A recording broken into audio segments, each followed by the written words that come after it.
অবশেষে আপনাদের auto pass দিতে রাজি হলো শিক্ষা বোর্ড।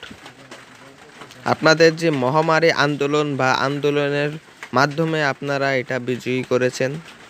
আপনারা সকলে এই মাধ্যম অনুযায়ী মানববন্ধন, এই মিছিলে, মানববন্ধনে, এই সমাবেশে আপনারা যে আকার আকৃতি তৈরি করেছেন, এই কারণেই শিক্ষা বোর্ড আপনাদের অটো পাস দিতে বাধ্য হয়েছে।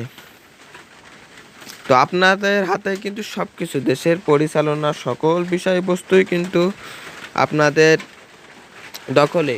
শুধু সারা বাংলাদেশে যশোর, ঝিনাইদহ, ময়মনসিংহ, কুমিল্লা সকল জেলায় এবং সকল স্থানে তাহলে তাদের একটা দিকেই খেয়াল করতে এই হবে, আন্দোলনটি করার কারণে আপনাদেরকে অটো পাস দেওয়ার ঘোষণা দেওয়া হয়েছে। তোমাদের প্রশ্ন শিক্ষা খাতা বোর্ড কিন্তু উত্তরমালা পুড়ে প্রথমত যাওয়ার কারণে কোনোভাবে অটো কিন্তু পাস তোমাদের দিতে পরীক্ষাটি চাচ্ছে না, স্থগিত কোনোভাবে হয়েছিল। অটো বিশেষ পাস করে দিতে প্রশ্ন পুড়ে চাচ্ছিল যাওয়ার না, কারণে কিন্তু পরীক্ষাটি আপনাদের এই তোমাদের স্থগিত হয়েছে। বিভিন্ন এই মহামারীর কথাটি বিভিন্ন তোমাদের মাথায় রাখতে তাদের হবে, তাহলে সম্মুখীন হওয়ার তোমাদের কিভাবে জন্য বিবেচনা তারা করে এটা দিতে বাধ্য তোমাদেরকে হচ্ছে। ওই 7টি অনেক বিষয়ে, শিক্ষার্থীরা এই 7টা বলছে যে সাবজেক্টের বিষয় নিয়ে আমরা তোমাদের কিভাবে রেজাল্ট অটো দিবে। পাস ছাড়া তো আমরা এই কি করব? বিষয়ে তোমাদের আমরা জানা খুবই যারা আমাদের গুরুত্বপূর্ণ। এসএসসি কারণ ব্যাচ তোমরা 2024 এই কথাটা পরীক্ষার্থী যারা বলছো, আছে, তোমরা যদি তারা জেনেও এই মিছিলে যাওয়ার কথাটা কারণে, বলো তাহলে কোটান্তলে তো মিছিল হবে না। যাওয়ার কারণে তো অনেক তাদের তোমাদের ছাত্রছাত্রী আরেকটা আহত। তো ডিসিশন তাদেরকে যে ছেড়ে অটো আমরা পাস কিভাবে দিবে, না এই হলে পরীক্ষায় আমাদের অটো অংশগ্রহণ পাস দিয়ে করব? দিতে হবে, না হলে সেজন্য আমাদের তাদের 3টা দাবি সাবজেক্টের হচ্ছে পরীক্ষা নিয়ে একটাই, নতুনভাবে তাদেরকে অটো পরীক্ষা পাস নিয়ে দেওয়া হোক, বা আমাদেরকে যে কয়টি পরীক্ষা হচ্ছে তার ভিত্তি করে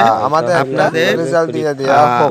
এইটাই হচ্ছে তোমাদের দাবি। দেওয়া হোক, আমি বা আবারও রেজাল্ট তো দেওয়া হোক। দেখা যাক তো শিক্ষা বোর্ড কি শিক্ষা করে। বোর্ড অবশেষে এই শিক্ষা ঘোষণা বোর্ড দিল কিন্তু যে একটা অটো ঘোষণা পাসের দিয়েছে। ঘোষণা। বিস্তারিত তাহলে শিক্ষা এর বোর্ড একটা থেকে ঘোষণা মহামারী দিয়েছে বা যে এর থেকে 11 তারিখে যদি এত পরীক্ষাটি অনুষ্ঠিত না সমস্যার হয় সম্মুখীন তাহলে হওয়ার অটো পরেও পাস যে দিয়ে আপনাদের দিবে। দিতে এই হলো, শিক্ষা বোর্ড বা শিক্ষা বোর্ড অটো আমরা পাস অনেক দিয়েছে, আগে সেই তাহলে এর বিষয়গুলো থেকে বলেছি। এর আগে অনেক ভিডিওতে আমি বলেছি যে খুশির খবর হয়তো বা শিক্ষা বোর্ড আপনারা 11 অনেকে, তারিখে পরীক্ষাটি অনুষ্ঠিত না এর হলে থেকে আপনাদের খুশির খবর হয়তো বা আপনাদের আর নাই।